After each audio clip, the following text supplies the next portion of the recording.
I'm a huge fan of the Italian giallo, horror, and thriller films, mostly the ones made in the 70s and 80s. Usually, when people try to make modern giallo, they either go for the bare minimum and simply toss a grainy footage filter over their movie, or they go full blown art house and make the stories so complex and complicated that they require multiple viewings and a wiki search to understand it.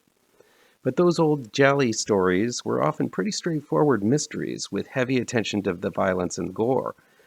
Getting giallo right is no easy task, though, but the filmmakers behind The Last Matinee, which my dyslexia often course corrects me and tells me to say The Last Manatee, is one of those few films that gets the tone, the gore, the madness, and the wonkiness just right.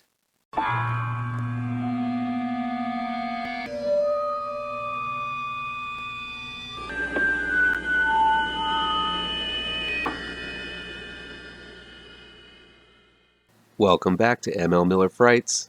I'm ML Miller.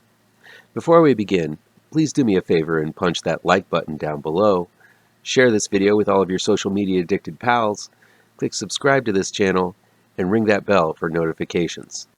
The Last Matinee, aka Red Screening, is new on-demand and digital download from Dark Star Pictures. It's directed by Maximiliano Contenti and written by Maximiliano Contenti and Manuel Facal. Ricardo Islas plays a black-gloved killer in a trench coat, carting around a jar full of floating eyeballs, who walks into a theater and silently kills the audience members one by one as they watch the horror film playing in front of them. It's up to Anna, the daughter of the theater owner, played by Luciana Grasso, and a few surviving patrons to take on the killer as they find themselves locked inside the theater. It's a pretty simple plot. Kids are locked inside a theater with a killer. The Last Matinee, also known as Red Screening, a title I like a whole lot more, turns out to be the perfect mix of modern-day aesthetic with classic gialli of the past. Sure, there are obvious odes to Argento with posters of opera and other famous giallos lining the hallways, but it's the way they insert the black-gloved killer into the situation with no real explanation as to what drove the guy nuts that makes this one work so well. It's a random theater the killer has picked. The maniac has no idea who these people are, and because there's no personal connection with his victims, for me it makes it all more terrifying. While there's no presence of the police, which was often a mainstay in giallo films, the look and feel of the slasher and his barbarous red wake he leaves behind more than makes up for it. In many ways, The Last Matinee is as in the moment as it comes, with people tentatively returning to theaters after the pandemic. No one knows if there's a silent killer roaming around the theater in the form of COVID, making everyone look over their shoulders and hesitant once the lights go down. The Last Matinee just puts that virus in all black and gives him a jar of eyeballs for shits and giggles. The Last Matinee is a brutally gory film. These kills look to be all practical effects, and they are deliciously splattery, with the killer using an arsenal of weapons on the non-suspecting viewers. The killer is abrupt and kills quick, springing up from the empty seats behind them and doling out the death. There's even a decently high body count as the killer makes his way down the theater rows. The side stories of some of the most annoying theatergoers you're going to find are equally fun, distracting you long enough to lull you into a false sense of security before the bleeding starts. There are smokers, drunks, homeless loonies, children left unattended, and people doing everything but watching the film play out.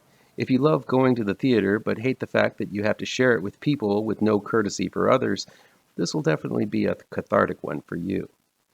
I also love that The Last Matinee chose to play an obscure film from 2012 called Frankenstein, Day of the Beast, as its feature in the theater. I was wondering why this was, as this is not a well-known film, but with a little digging I found out that Ricardo Islas, who plays the killer in The Last Matinee, is actually the director of Frankenstein, Day of the Beast. While it's very low budget, Frankenstein, Day of the Beast is worth checking out as it's a unique take on the Mary Shelley classic. I'll link to my review of the film from 2012 before the comments down below.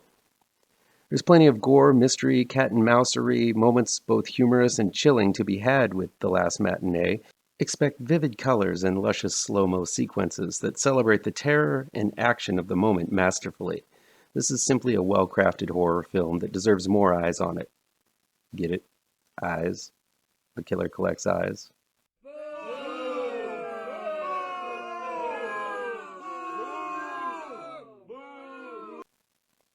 everyone's a critic. It captures that feeling of watching a lost horror film as it unapologetically dives into the madness and mayhem and doesn't attempt to be anything else than what it is. What it is one of the best modern giallos you're bound to see. What's your take on giallo films? Do you like them? Let me know some of your favorites down in the comments. That'll be it for today. Please chime in down below in the comments and let me know how on the nose or mind-numbingly wrong I am, or you can counter with your own review. So guys, you know how YouTube works. I'd love to be able to dedicate more time to this channel. I'm not monetized yet, so if you want to help me out, remember to hit all the pertinent bells and whistles down below. Want some spooky comics to read? I have 2 new horror comic book trade paperbacks you should look out for. Both Gravetrancers and Pirouette, collecting never-before-published issues, can be found in only the finest of comic book shops. If you're looking for written reviews, you can find them on my website, mlmillerwrites.com. If you really want to show your support, I also have a Patreon page at mlmiller.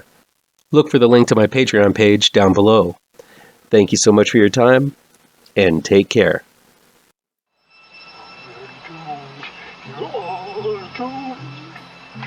You're doomed to live the life you're meant to be, stuck inside your reality.